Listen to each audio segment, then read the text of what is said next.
basis. And so there's an opportunity to tell our story. And it's my job, obviously, to get out there and do it.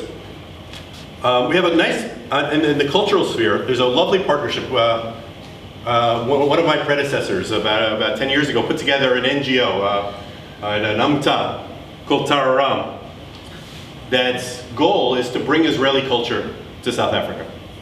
And so in partnership with Tararam, we do a lot.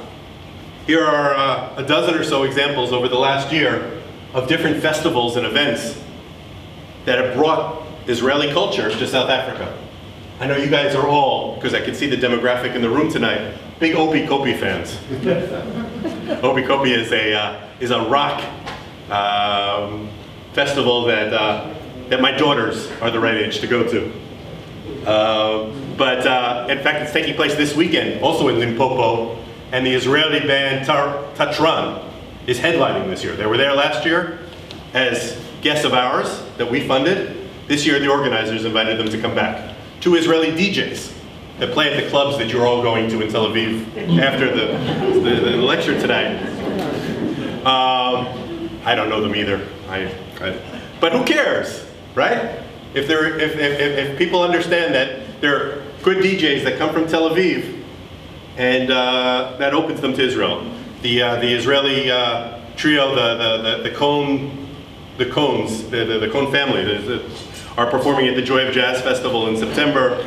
We created an original choreographic production by an Israeli choreographer and a South African choreographer that was at Dance Umbrella earlier this year, who was the last 2 years at the French Book Festival, Shifra Horn, and then this year Eshkol Novo spoke and were on panels and were reviewed in South African media and the like. At the Cape Philharmonic, if anybody's from Cape Town, all the time. From Zuckerman to Mintz and many others are coming through, and people are lining up, understanding that Israeli culture brings them together. This is a fun photograph of Rami Meiri, the Israeli street artist, who, it's hard to see in this photograph, but this building is in downtown Pretoria, the central business district, not a place to walk around on your own. But he painted the whole building, this whole side of this building, in a modern, fun way, bringing really color and light to the center of Pretoria. Start Tel Aviv is a contest that we just completed of finding the best startup in South Africa. 65 or so companies put together packages and explanations and vied for the top prize. And what's the top prize? It's a trip to Israel. But it's not something to laugh about, friends. If you're in high tech, if you're in innovation, if you're a startup, where do you want to go? Where are you going to be able to sell your idea? Where are you going to be able to find more creativity? And the answer is Tel Aviv. And so these are all issues that we're talking about in South Africa. Isn't it better to be talking about this and these issues and getting that in the public space than BDS or why we and the Palestinians haven't gotten to the end of the peace process quite yet? Sport, too, are more ways to talk. This is a nice project we did together with Telfed, actually, on the Upper Land and the Israel Tennis Center. We brought the former Davis Cup coach from Israel, Ronen Morali, who spent 2 weeks in Soweto at the Arthur Ashe Tennis Center. And then a year later, the tennis center brought 4 young South African tennis players from Soweto, not from the Arini Country Club north of Pretoria. Weren't interested in those. We were interested in reaching out to people who are different, who have a different story to tell about Israel. There's also in the world of tennis, South Africa hosts a handicapped wheelchair tennis tournament every year. They're with 3 Israeli players. The Israeli triple jumper, Hannah Minienko, trained in South Africa earlier this year before she went off to the European Games. Ice hockey. Who thought that? Anybody know that we play ice hockey in Israel? I didn't either. Anybody knows that South Africa plays ice hockey? Well, believe it or not, in Cape Town in April, at like the 3rd level of the World Championship, we played each other. It was a great evening, and we won. We won. And at the same time, we're in a world of Facebook and Twitter. And so I want to tell you 3 stories of strange things that have happened. Starting with one that happened during the war last year. That somebody sent me this awful, awful tweet. Really a hateful one. Tweeting to me, telling me that he hopes that he was going to find a way to put the chief rabbi of South Africa in the gas chambers again. Awful. Now, I could have said Gewalt. Instead, I wrote an article about tweeting for Israel, about getting out and telling Israel's story through modern social media. And it got published.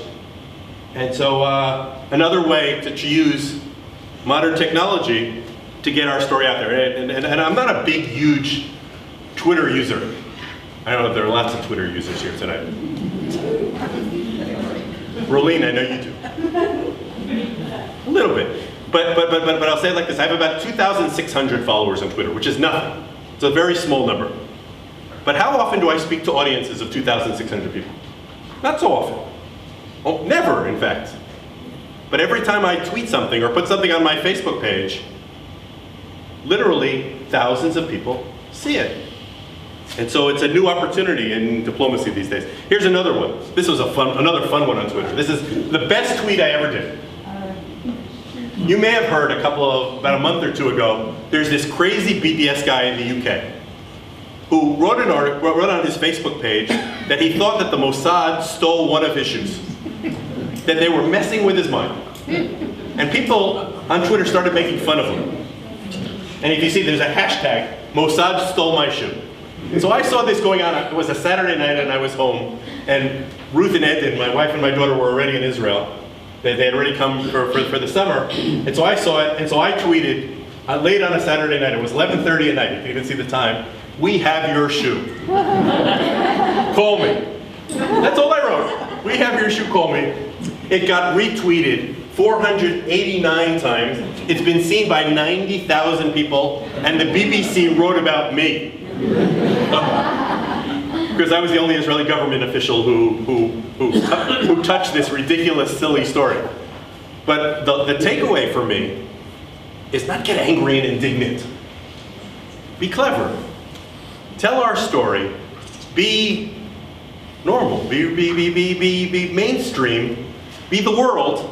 And we have a way to put the bad guys in the corner and put our story, and to show Israel a little bit of a sense of humor, certainly in terms of shared values, knowing how to play the game on social media. I didn't have to do very much. I just had to be cute. You can't do that all the time. That's the one best tweet. I haven't repeated it since. I haven't been able to do it. But here's another one. I went into Woolworths one day, about a month ago, right, where cherry season is just about over in Israel, right?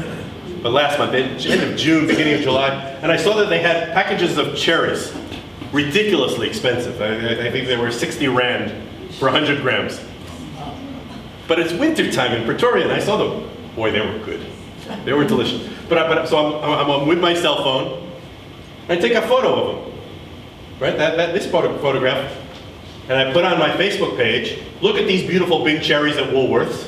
Can you see where they're from? Expensive perhaps, but you're worth it. Okay?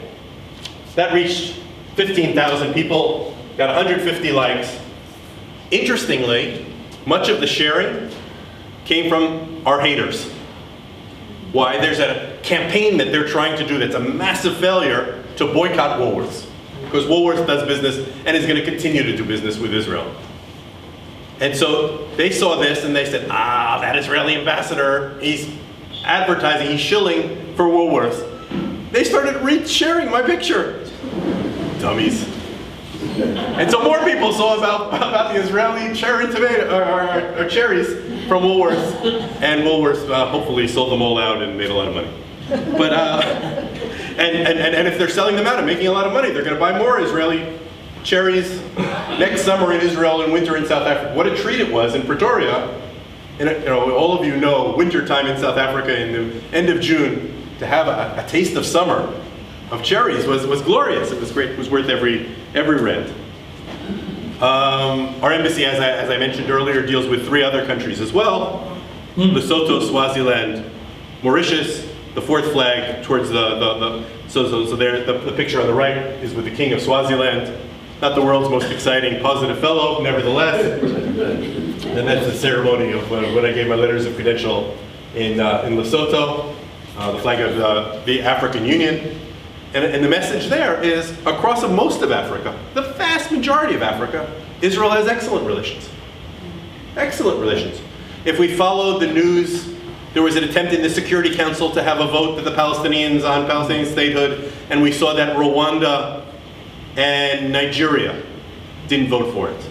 More recently, at the Human Rights Council, there was the report was adopted regarding last year's Gaza war, but both Kenya and Ethiopia voted against. It's not just nothing. Israel has positive, constructive, real, good relations across Africa. Here, Dave, you just told me that last week you had my good friend Paul Hirschhorn, an Ole from South Africa who's off, I think this weekend, to Senegal. In many ways, his job is much easier than mine. Because Senegal, despite the fact that it's a predominantly Muslim country, gets it, understands that there are things that we can do together. Most South Africans, friends, get it.